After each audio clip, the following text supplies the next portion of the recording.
O Supremo Tribunal Federal autorizou o governo a excluir do limite de gastos o ressarcimento das vítimas das fraudes do INSS. Abrimos essa edição do CNN Prime Time falando sobre esse assunto. Mas para entender o impacto que essa decisão do ministro Dias Toffoli pode ter nas contas públicas, eu converso com o ex-diretor do Banco Central, colunista do CNN Money, Tony Volpon. Tony, boa noite. Muito obrigado pela sua participação no nosso CNN Prime Time. Vamos direto ao tema, então, Tony, com o que muito se diz que essa seria uma bomba fiscal. Essa proposta do governo, homologada pelo ministro Toffoli, seria uma bomba fiscal. Explica para a gente, por favor, isso.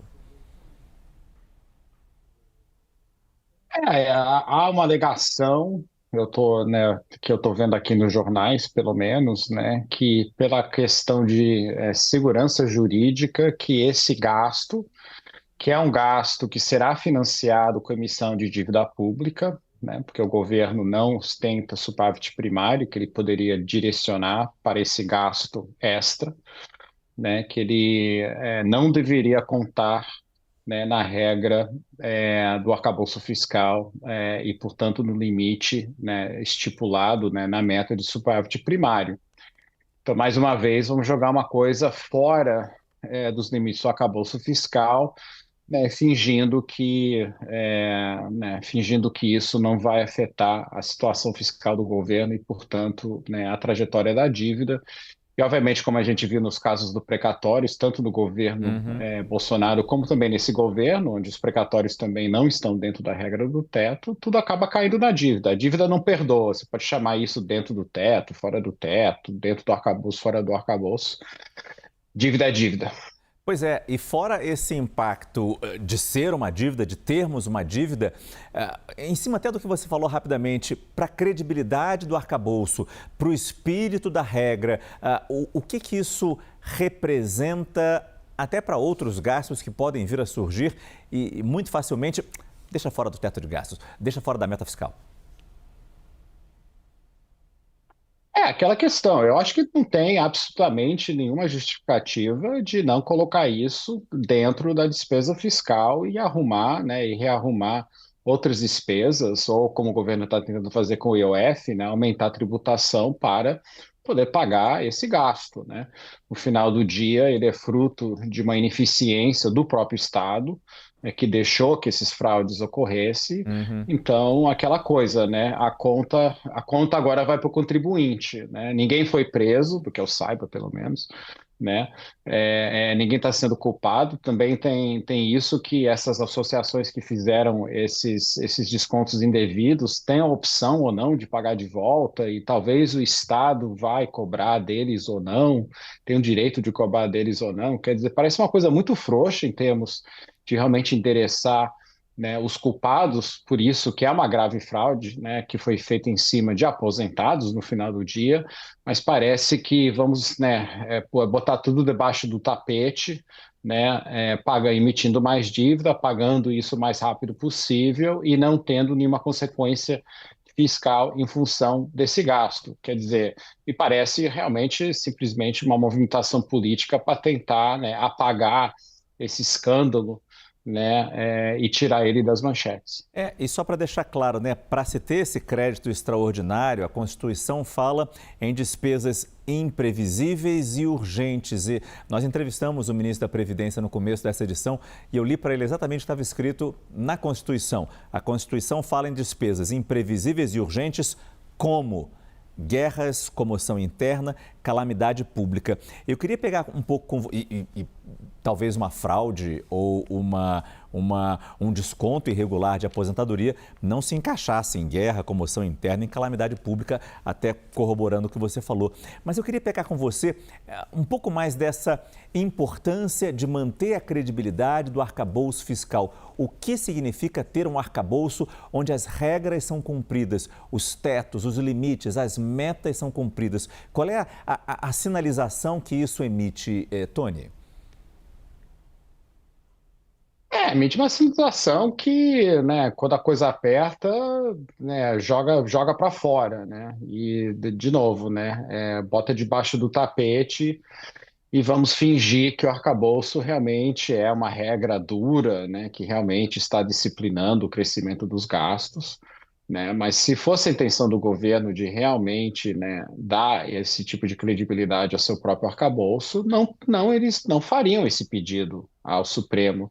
E você leu esse artigo da Constituição, mas parece que o ministro do STF concordou que de fato isso pode ser feito. Não sei como, né? E porque ele olhou para isso, viu algum tipo de coisa, né, muito fora, né, muito inesperada. A gente sabe desses fraudes faz bastante tempo, né?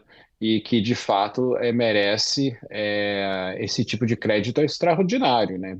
Por exemplo, né, a pandemia foi um Uhum. caso claro de crédito extraordinário, acabou se fazendo outra coisa na pandemia, enfim, né, outra discussão, mas aí você pode ver um caso muito claro onde realmente se deve ter esse tipo de crédito, o que aconteceu no Rio Grande do Sul, aí faz total sentido, né? Agora, para, né, devolver dinheiro que foi roubado devido a uma ineficiência do próprio INSS e do Ministério da Previdência em fiscalizar esse absurdo que são esses descontos, perder total controle sobre isso e aí dizer que isso, né, uma calamidade pública que merece um crédito extraordinário, de novo, me parece simplesmente um movimento para tentar tirar isso da manchete, porque claramente, se não fosse retirado do teto, aí a gente estaríamos tendo uma outra discussão nesse momento, que seria bem mais longa, que seria o que o governo vai fazer para compensar esse gasto. Vai aumentar mais a tributação, vai tributar mais, vai aumentar o imposto, vai cortar outros gastos. Dessa maneira, né? Simplesmente retirando da regra fiscal e não enfrentando esse trade-off, você só vai lá, o Tesouro emite mais dívida, essa dívida, obviamente, né, alguém vai ter que pagar lá na frente, né? Acaba caindo no colo do contribuinte, dia sim, dia não, e né, retira das manchetes, tenta realmente meio que abafar isso. Então, acho que é mais nesse Uhum. intuito, né? Porque se fosse dentro da regra, a gente estaria tendo, né, lembrando do contexto do IOF, né, e toda a polêmica ao redor disso, né? Mas agora a gente teria mais uma discussão. O que o governo teria que fazer, né, para Ok. pagar, né, essas devoluções dentro da Aham. meta de superávit primário que eles estão tentando atingir neste ano. Eu conversei com o ex-diretor do Banco Central, colunista do CNN Money, Tony Volpon. Tony, muito obrigado mais uma vez pela sua presença no nosso CNN Prime Time. Boa noite. Boa noite. A economista Zena Latif comentou a situação do INSS fora da meta. Para ela, o problema fiscal é muito mais amplo e conta com uma rigidez orçamentária grande. Vamos ouvir. Muito além, se a meta é um pouco maior ou um pouco menor. Vai muito além disso. A gente está falando de uma rigidez orçamentária enorme, o Estado que não consegue dar conta de questões como essas, de contingência, não consegue ter políticas públicas bem desenhadas. O problema é muito mais amplo do que simplesmente honrar ali uma meta, que isso por si só já é importante. Eu digo isso porque a gente vê muito na fala do governo, assim, olha, estão reclamando do que? A gente não está entregando as metas? Primeiro que mais ou menos, está entregando mais ou menos, né? Mas a questão é muito mais ampla do que essa. A Thais Herede está de volta aqui no estúdio, até para reforçar o que foi dito na entrevista com o ministro da Previdência no começo dessa edição do CNN Prime Time. E você levantou o risco para a credibilidade da política fiscal. O governo, no fundo, sabe disso, né? Sabe, né, Márcio, mas está fazendo escolhas políticas, que foi sobre isso que a gente falou com o ministro, e ele disse sim, é uma escolha política, né? Está admitindo que é uma decisão de fundo político, é óbvio que nós estamos discutindo aqui a fragilidade dos aposentados que foram roubados e tudo mais.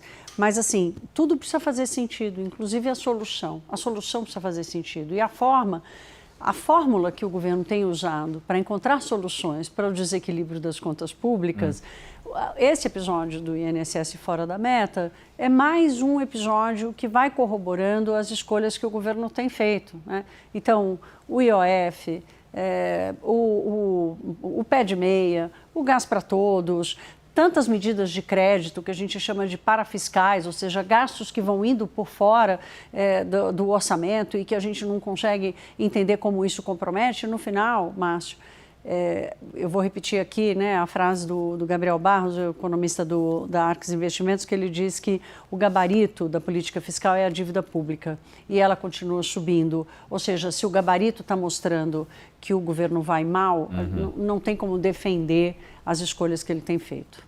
Obrigado, Thaís Herédia.